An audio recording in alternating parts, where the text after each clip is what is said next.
Alarma feminista. Vuelta a la normalidad. En la nueva normalidad. Vuelta a la normalidad. En la nueva normalidad. De vuelta a la normalidad. En la nueva normalidad.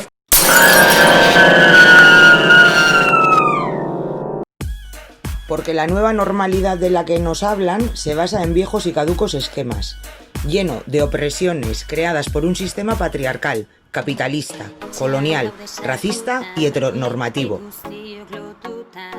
Ez dugu nahi ikustezinak izan, los empleos más precarios, que el beneficio empresarial prime sobre la vida. Zaintzak aintzat ez hartzea. No queremos arrazakeria, que el capitalismo explote nuestros cuerpos y territorios, que nos maten y les salga gratis.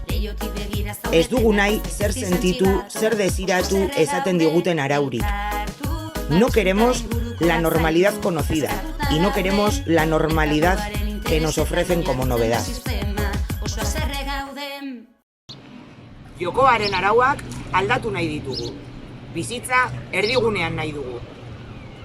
Queremos vivir libres de toda violencia. Vivir libres de racismo. Kalitatezko enplegua nahi dugu. Garantía de recursos sociales. Sanidad pública. Etxebizitza eskubidea. Hezkuntza publikoa. Pentsio duin eta publikoa.